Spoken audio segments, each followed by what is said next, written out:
বড় বলেন আমার নানি যার সম্পর্কে আল্লাহ নবী বলেছেন চারজন মহিলা পৃথিবীর শ্রেষ্ঠ, এর মধ্যে একজনের নাম বলেছেন খাদিজাতুল কুবরা। আমার নবী সর্বপ্রথম যিনি বিনা প্রশ্নে কালিমা পড়েছেন, ইসলাম ধর্ম গ্রহণ করেছেন, আমার নানি যাকে মহান আল্লাহ দুনিয়াতে সালাম দিয়েছেন, আমার নানি যাকে আল্লাহ দুনিয়াতে জান্নাতের সার্টিফিকেট দিয়েছেন, আমার নানি আল্লাহ পরে যার সম্মান ওই বিশ্ব নবীর আদরের স্ত্রী। বলুন তো দেখি এতগুলো ডিগ্রি আপনার নানির আছে কি বলেন না? আপনার নানির চাইতে আমার নানির সম্মান মর্যাদা বেশি না কম? অনেক অনেক গুণ বেশি। তাহলে আপনি কোন মহিলার নাতি আর আমি কেমন মহিলার নাতি? খুশি চোখের পানি ছেড়ে দিচ্ছে, কত বুদ্ধি কেমন মহিলা।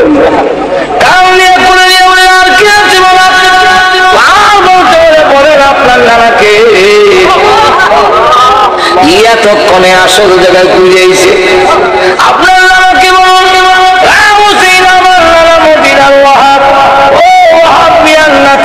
আমার সাথে তার ফুট দিতে আপনি চিনেন নি তো আমার নানাকে? নবীজি বলেন তোমার নানাকে? বলেন আমার নানা সাইয়্যিদুল মুরসালিন রাহমাতুল লিল আলামিন সাহিবুল কাউসার কাউনাইন, আমার নানা ফখরুল আলামিন, আমার নানা রাহমাতুল লিল আলামিন আশরাফুল আম্বিয়া খাতামুন নবিয়্যিন মুহাম্মাদুর রাসূলুল্লাহ সাল্লাল্লাহু আলাইহি ওয়াসাল্লাম হলো আমার নানা। বলুন আপনার নানার চাইতে আমার নানার সম্মান বেশি না কম? আল্লাহ বলেন তোমার নানাটাও তো অনেক বেশি। তাহলে আপনি কেমন লোকের নাতি গো, আর আমি কেমন লোকের নাতি? রাসূল ডাক দিয়া কয় দাবি করলে তোর সম্মান বেশি, ঘুরে গেলে যা কইলে সবচেয়ে আমার কইলে ডাইরেক্ট করলে তো কোনই সম্মান। আমার সম্মান আপনাকে দিয়ে আমার মা সম্মানিত হয়েছেন, আপনাকে দিয়ে আমার আব্বা সম্মানিত হয়েছেন, আপনার মা কারণে আমার নানি সম্মানিত হয়েছেন আপনার কারণে।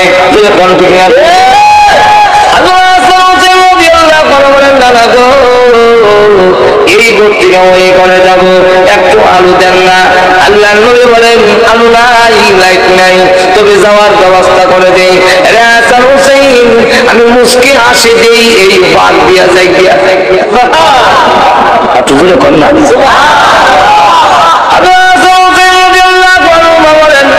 যেই মাত্র মুস্কি হাসি দিলেন আর গা তোমার পুরো বের হয়ে গেল। অমাবস্যার রাত্রিতে অন্ধকার রজনীতে দিনে ঝিলকি দিলে বিদ্যুৎ চমকাইলে যেইভাবে অন্ধকার দূর হয়ে যায়, ঠিক তেমনি ভাবে নানাজি যখন মুস্কি হাসি দিলেন আর গা তোমার পুরো বের হলো। আমাদের কাছে মনে হইল অন্ধকার রজনীতে বিদ্যুৎ চমকাইতেছে, আমরা এক ঘর থেকে আরেক করে দৌড় দিয়ে চলে যেতে পেরেছি।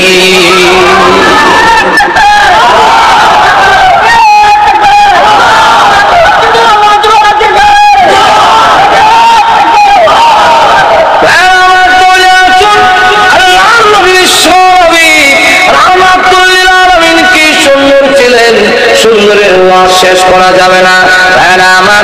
তবে এখন আসুন কবি বলেন হুসনে ইউসুফ তুমি ঈসা, ইউসুফ আলাইহিস সালামের সুন্দর নবীজি আপনাকে দিয়েছিলেন। আম্মা জানা এসে বলেন ও মিশর মহিলা, ইউসুফ আলাইহিস সালামের সুন্দর দেখে তোমাদের হাতের মধ্যে ছুরি লাগায় দিয়েছিলে আর কেটেছিলে।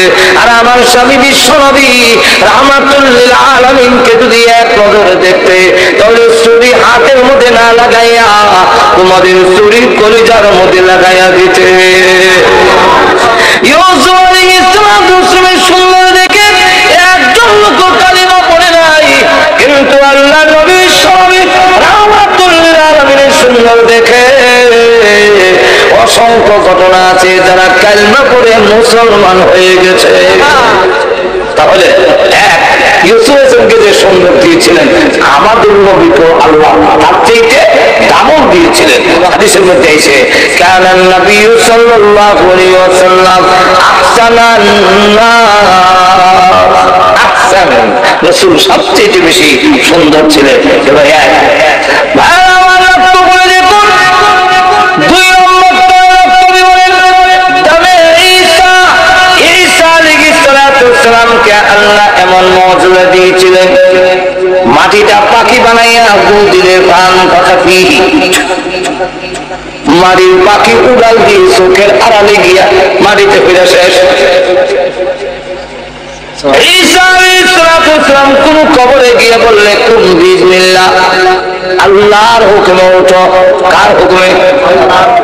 কারণ জিন্দা মুর্দাকে জিন্দা করা, জিন্দারে মরণ দেওয়া, এই ক্ষমতা কার? এটা আহলে সুন্নাত ওয়াল জামাতের আকীদা। আচ্ছা বলে কোন কার আকীদা? আহলে সুন্নাত ওয়াল জামাত ওয়াদের আকীদা হলো মুর্দাকে জিন্দা করার ক্ষমতা কোন নবীর নয়, কোন পয়গম্বরের নয়, কোন ওলি গাউস কুতুবের নয়, এই ক্ষমতা হলো আল্লাহ। এখন যারা কয় আব্দুল কাদের জিলানী কত নিজে মানুষ জিন্দা করে নিত, এবারে আহলে সুন্নাত ওয়াল জামাতের আকীদার ভিত্তির বেশি নেই।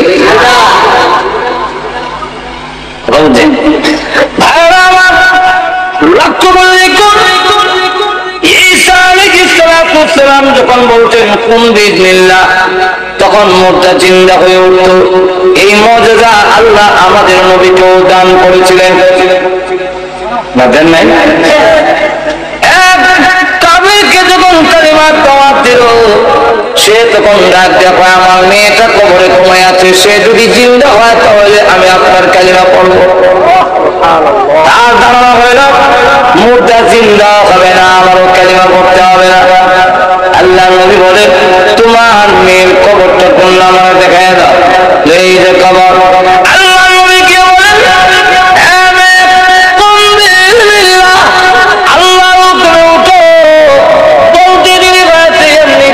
মাটি সরে গেছে, মেয়েটা কবর থেকে জিন্দা হয়ে উঠে আর কয় লাব্বাইকা ওয়া সাদাইকা ইয়া রাসূলুল্লাহ, আমি সাক্ষী দিতেছি আপনি আল্লাহর পয়গম্বর। শুধু তাই না, এই ঘটনাগুলো বলতে গেলে রাত হবে, কিন্তু এক একটা করে বলতে থাকলে শেষ হবে না।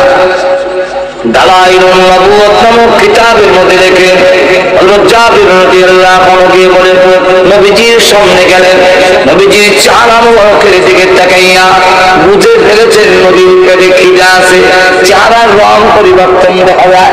দৌড়ে গিয়ে বলেছে বলে খাওয়া আছে কি 3.5 কেজি আটা হবে, রুটি বানাবো, আমি একটা ছাগল আছে এটাকে জবাই করে গোশত বানিয়ে দিয়ে যায়, পাক করো।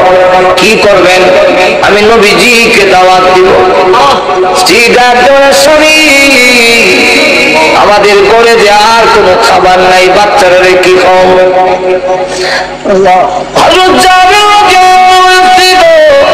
বাচ্চাদেরকে আদর করে খুব করে দাও, বাচ্চারা ক্ষুধার্ত থাকতে পারে, আমার নবীজি ক্ষুধার্ত থাকতে পারেন না। আমার করে যদি খাবার থাকে আর বিশ্ব নবী যদি ক্ষুধার্ত থাকে, কিয়ামতের মাঠে আমি আশিক রাসূল হইয়া মহান আল্লাহর দরবারে দাঁড়াতে পারবো না। তারা ছিলেন আশিকে, আমরা হলাম আশিক জিলাপি রসুল্লাহ।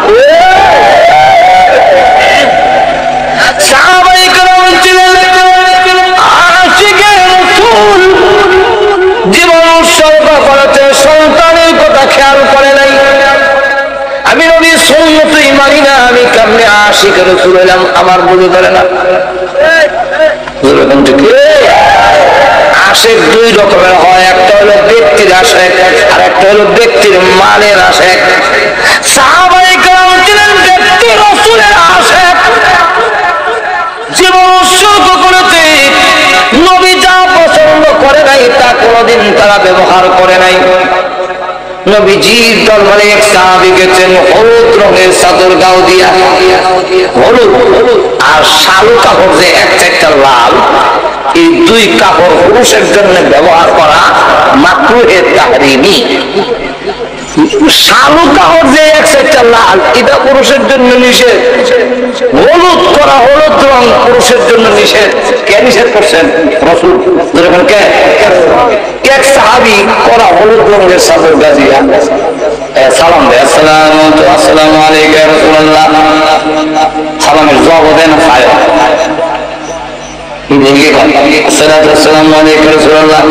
সালাম দিতেছে কিন্তু জবাব দেয় না। কারণ দেখো, এখন ওই যে হলুদ রঙের, তুমি তো বুঝতেছে না, কারণ উনি জানে না। আরেকজন সাহাবী কয়, তোমার সালামের জবাব দিব কেমনে? তুমি যে কাপড় গা দিচ্ছ, এটা রাসূল পছন্দ করে না, এটা রাসূল নিষেধ করছেন। রাসূল যা নিষেধ করছেন তা কইরা যদি সালাম দাও খুশি হয় না, তাহলে বুঝা গেল রাসূলের কথা না মাননা শুধু সালাম দিলে রাসূল খুশি হবেন না। আল্লাহ, এমনি সাহাবী তাই নাকি? কি রাসূল পছন্দ করেন বলেন না, এমনি জন্ম। আর তো সাহাবী, তারা তো সত্যিকারের আশিক রাসূল। দৌড় দৌড় গিয়া কয়, আমার এই কাপড়টা আগুনে দিয়ে দাও। আগুনে দিব কেন গো? এত শখ করে বানাইছেন, আগুনে দিতাম কেন? উনি বলেন, আমার যতই শখের হোক না কেন, এই কালার গো আমার নবী পছন্দ করেন না। যেই কালার আমার নবী পছন্দ করেন না, এটার গায়ে রাখবো, আগুন দিয়ে দেওয়া দিব। আগুন দিয়ে দেওয়া এসে রাসূলের দরবারে বসে বলেন, আসসালামু আলাইকা ইয়া রাসূলুল্লাহ। আগুন দিয়ে জ্বলে দিয়েছি চাদর। আল্লাহ রাসূল বলেন, ওয়ালাইকুম সালাম, আমিও খুশি হয়েছি। 4 বছরের বাচ্চা গিয়ে রেখে বলে, ইয়া রাসূলুল্লাহ, ইয়া হাবিবাল্লাহ, নবীজি আপনি আসলেন, আমার আব্বা যে আসলো না, আমার আব্বা কোথায়? নবীজি কোনো জবাব দেয় না, নিচের দিকে তাকিয়ে চোখের পানি ছেড়ে দিয়া কান্দেন আর বলেন, আল্লাহ, এই 7 বছরের বাচ্চাকে আমি কেমনে বলবো তার বাবা জান্নাতে চলে গিয়েছে? এই কথাটা এখন এর কেমনে কইব? নবীজির কাছে বারবার প্রশ্ন করেন, চোখের পানি ছেড়ে দিয়া কান্দেন, জবাব দেয় না। এবার এই বাচ্চা দৌড়তে গিয়ে নবীজির কদম মোবারক জড়ায়া ধরে বলেন, কথা বলেন না কেন? শুধু চোখের পানি ছেড়ে দিয়া কান্দেন, কিন্তু কথা বলেন না কেন? আল্লাহ নবী তখন রাখতে বলবে, বশির ইবনে উকবা, তোর আব্বা যুদ্ধের ময়দানে শহীদ হইয়া আল্লাহ করি জান্নাতের ভিতরে চলে গেছে। এমনি বাচ্চা কান্দার বলে, সূর্য লাল হয়ে গেছে, আমার যার কেউ নাই, আমার মা নাই, আমার ভাই বোন কেউ নাই, আমি কোথায় যাব? সন্ধ্যা হয়ে গেলে রাত্রে আমি আমার আব্বার গলায় ধরে ধরে আমি ঘুমাইতাম, তখন কার গলায় ধরে ঘুমাবো? আমার আব্বা আপনার সাথে যে চলে গেলেন, একবার চিন্তা করলেন না আমার ছেলের কি হবে, কোথায় যাবে? একবার তো আমার আব্বা এই কথা চিন্তা করলেন না। যাওয়ার আগে কোনো কথা বললেন না। আল্লাহ নবী ডাক দিয়েছেন, ছেলের কি হবে না হবে সেই দিকে আর খেয়াল নাই, শহীদ হয়ে গেছেন। নবী গো, কোথায় যাব? কার কাছে যাব? সন্ধ্যা হয়ে গেলে আমি কার গলায় ধরে ঘুমাবো? এমনি আল্লাহ নবী টান দিয়ে তাকে বুকে শুয়ে ধরে বলে, বশির ইবনে উকবা, কান্দিস না, তোর কান্নায় আমার বুকে দারুণ ব্যথা হয়। যদিও তো আব্বা জান্নাতে চলে গিয়েছে, আমি আর এড়াইতে পারবো না, কিন্তু এখন থেকে আমি ঘোষণা দিলাম, যতদিন পর্যন্ত আমি জীবিত থাকবো, বাকি জিন্দেগীর জন্য আমি রাসূল তোর আব্বা হয়ে গেলাম। এখন থেকে তুমি আমার কথা ধরে ধরে কাজ করবে। এই ছিল আশিক রাসূল, তারা হলো আশিক রাসূল। জাবির রাদিয়াল্লাহু আনহু উনি নবীজিকে দাওয়াত দিলেন, আল্লাহ নবী গো, আমার ঘরে আপনার দাওয়াত। রাসূল বলেন, আমাকে যখন দাওয়াত দিয়েছো, তোমার গোষ্ঠীর লোকদেরকেও কইয়া লইও। 3.5 কেজি আদা রসুলকে দাওয়াত দিয়েছে গেছে, তখন রসুলকে তোমার গোষ্ঠীর লোকের দাওয়াত দিলাম। কিন্তু সাহাবীরা রসুলের কি পরিমাণ বিশ্বাস, আমার নবী বলছেন ঠিক আছে সব দাওয়াত, সব গোষ্ঠীর লোকের দাওয়াত দিচ্ছেন। অভাব অনুটনের দেশ, দাদাও এসে দাদার নাতির এসে এখন এই অবস্থায় হযরত জাবের রাদিয়াল্লাহু আনহু বলেন, আল্লাহ এখন কি যে শরম পাই। আল্লাহ রাসূল বলেন, ও জাবের তোমার গোশত কই, দাও আমার সামনে আনো।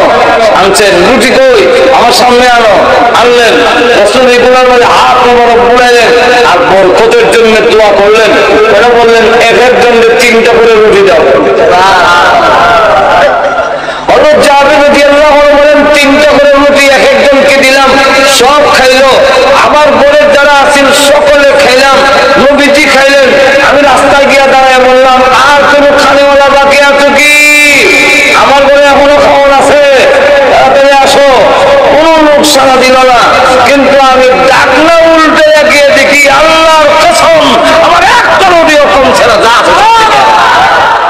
এখন দেখা গেল এই অবস্থায় আল্লাহ নবী বিশ্বনবী রাহমাতুল লিল আলামিন একবারে বললেন, ও যাবে তোমার যে বকরিগুলো হাড্ডিগুলো আছে সব হাড্ডিগুলো এক জায়গায় আছে। ওর উপরে হাত বুলালেন, হাত রাখলেন আর নবীজি দোয়া করলেন। হযরত জাবির রাদিয়াল্লাহু আনহু বলেন যে আমি নবীজির টোপ মোবারক রক্তে দেখেছি, এতে বুঝলাম রাসূল দোয়া করতেছেন কিন্তু কোনো শব্দ শুনিনি। এই কারণে কোন দোয়া করলেন সেই কথাটা আমি বলতে পারি না, আমি জানি না কোন দোয়াটা করলেন, কিন্তু টোপ মোবারক লড়ায় আমি বুঝতে পারলাম দোয়া করতেছেন। হাড্ডির উপরে হাত রেখে কিছুক্ষণ পরে দেখি এই হাড্ডিগুলো একত্রিত হয়ে জোড়া লেগে আগের ছাগল বকরি হয়ে গেল। কিছুক্ষণ পরে দেখি কান মারা দিয়ে জিন্দা হয়ে দাঁড়ালো। আল্লাহ রাসূল বলেন, ও যাবে এই নাও তোমার বকরি ফেরত দিলে যাবে। হযরত জাবের রাদিয়াল্লাহু আনহু বলেন যে আমি এই ছাগল বকরি নিয়ে আমার ওয়াইফের সামনে, আমার স্ত্রীর সামনে যখন গেলাম, তখন যাওয়ার পরে দেখি যে আমার ওই ছাগল বকরি রং গেছি।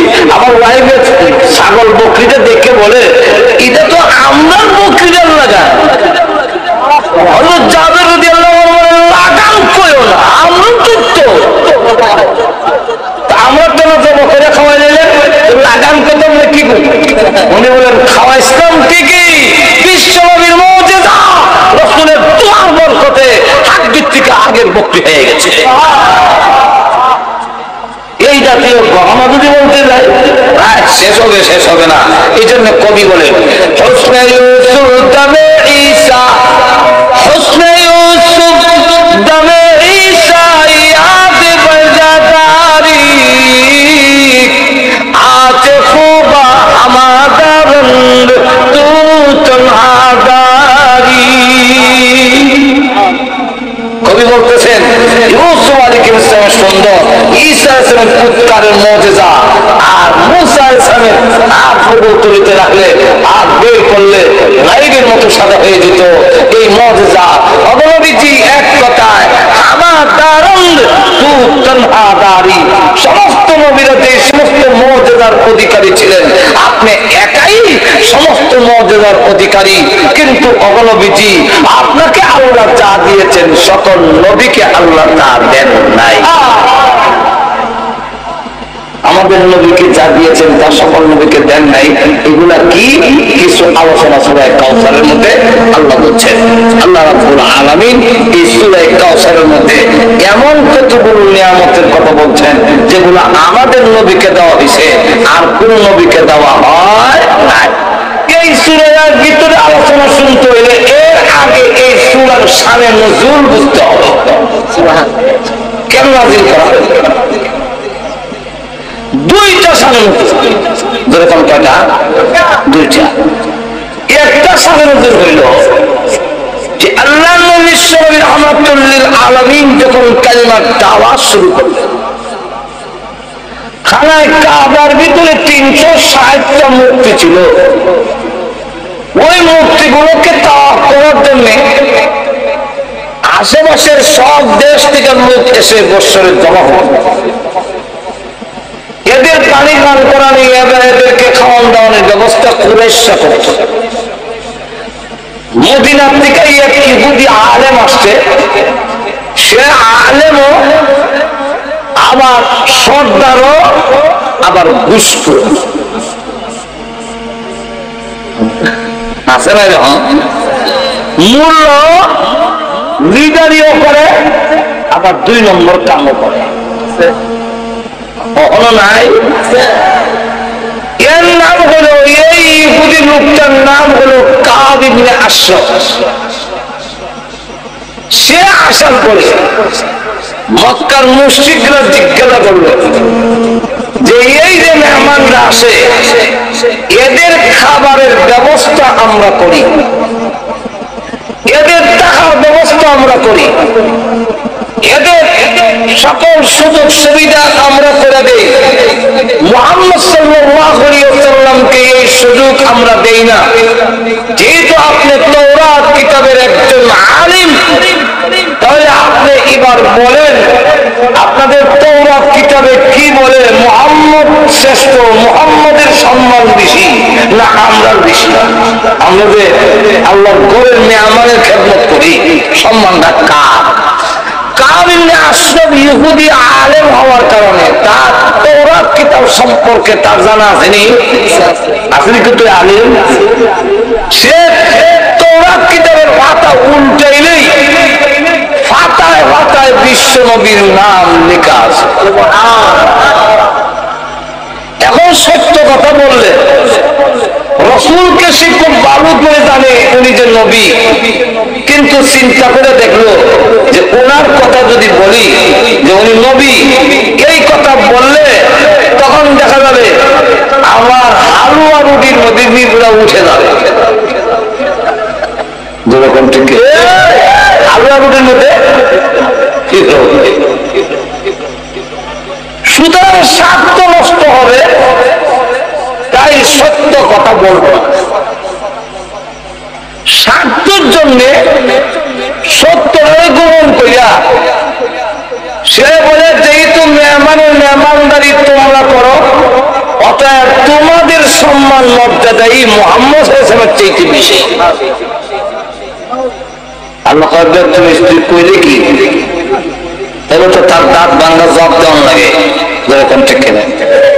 আল্লাহ তাই সূরা কাউসার নাযিল করে এদের দাঁত ভাঙার জবাব দিয়ে বিশ্ব নবীর শান আর মর্যাদা এই সূরার মধ্যে তুলে ধরেছে। এই হলো একটা শান। আরেকটা শানে নজর হইল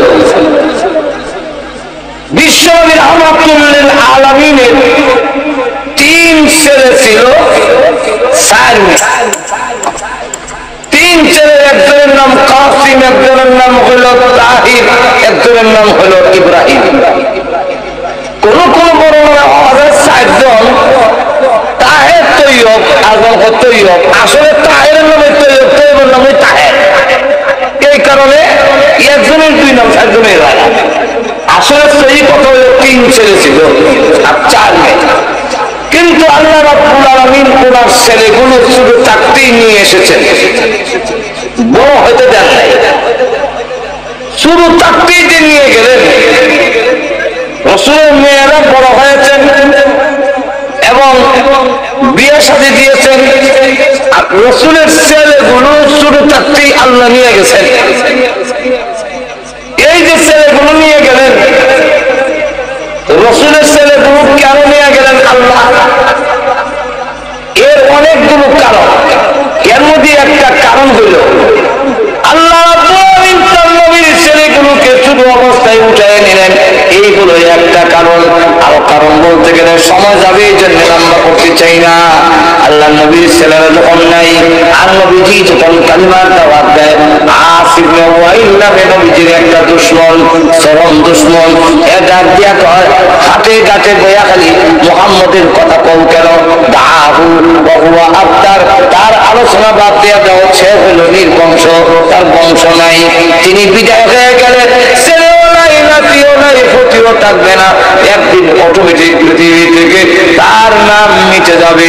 এমনি আল্লাহর নবী বড় মনে কষ্ট পাইলেন, আরে আমারে আট খোলা বলে নির্বংশ বলে আল্লাহ রাব্বুল আলামিন তখন তাদের ডাক বাংলা জবাব দেওয়ার জন্য বিশ্ব নবীকে সান্ত্বনা দেওয়ার জন্য সূরা কাউসার নাযিল করে বলেন, নবী গো আপনি ঘাবড়ায়েন না, ওরা যা বলে তা ঠিক নয়, ওরা হবে নির্বংশ আখরা।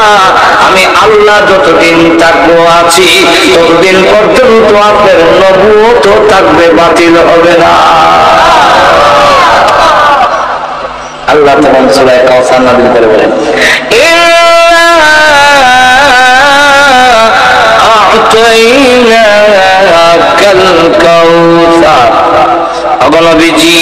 আমি আল্লাহ আপনাকে কাউসার দান করলাম, কাউসার দিলাম।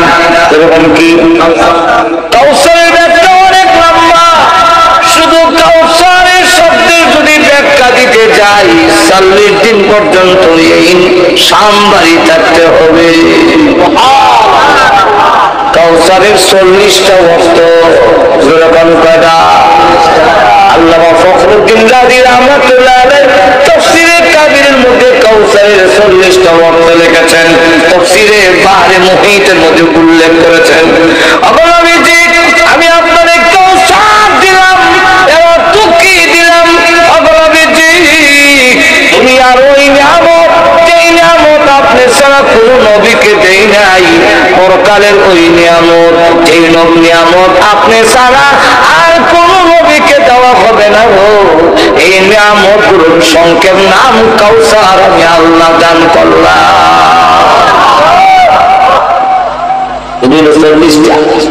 এরকম কথা দুইটা কম আরো থাকবো করা। 1 নম্বর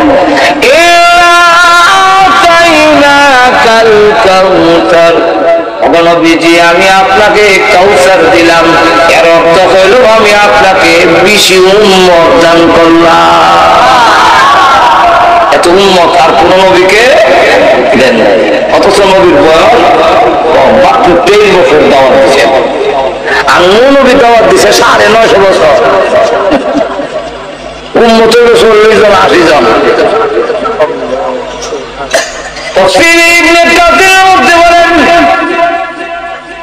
নবীদের কে পরিমাণ উম্মত আল্লাহ রাব্বুল আলামিন নবীকে দেখা দিয়েছেন। রাসূল বলেন, কত নবী দুনিয়াতে এসেছে, সকল নবী উম্মত সহ আমার সঙ্গে দেখা করেছেন। সকল নবী উম্মত সহ আমার সাথে দেখা করেছেন। একটু জোরে কন্যা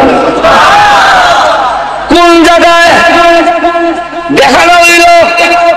হাদিসের মধ্যে তার নাম উল্লেখ নাই।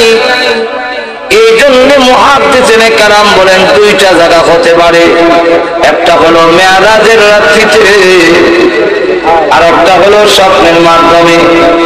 আল্লাহর নবী বলেন, তাকায় দেখি কোন নবী 80 জন উম্মত নিয়ে আসছে, কোন নবী 40 জন উম্মত নিয়ে এসেছেন, কোন নবী 20 জন, কোন নবী 10 জন, কোন নবী 5 জন, কোন নবী 3 জন, কোন নবী 2 জন, কোন নবী 1 জন, কোন নবী নাই জন নাই। হঠাৎ করে তাকায় দেখি 6 লক্ষ উম্মত নিয়ে নবী আগে, 6 লক্ষ উম্মত পিছনে, তাদের পায়ের আঘাতে গোলাবারুদ উঠতেছে। আমি বললাম, ও রাব্বুল আলামিন, এই নবী কোন নবী? এত উম্মত নিয়ে আসতেছেন আমার সাথে দেখা করার জন্য।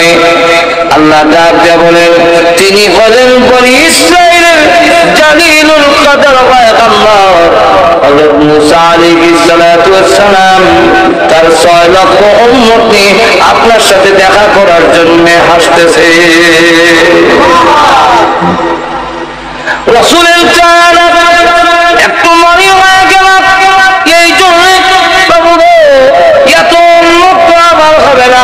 মুসা আলাইহিস সালাতু ওয়াস সালাম কিয়ামতের মাঠে সকল নবী উম্মতের বেলায় তিনি বড় হবে। আল্লাহ এত উম্মত তো আমার হবে না, আল্লাহ এত উম্মত তো আমার হবে না। এমনি আল্লাহ ডাক দেন, নবী গো কি পরিমাণ উম্মত আপনার হবে। এখনই আমি আপনাকে দেখায় দেই, আমার লৌহে মাহফুজের ওই বোর্ডের মধ্যে আপনার উম্মতের সংখ্যা লেখা আছে। এখন আমি আপনাকে দেখায় দেই, আপনি একটু মাথাটা ডান দিকে ঘোরান। নবীজি বলেন আমি মাথা ডান দিকে ঘুরাইলাম,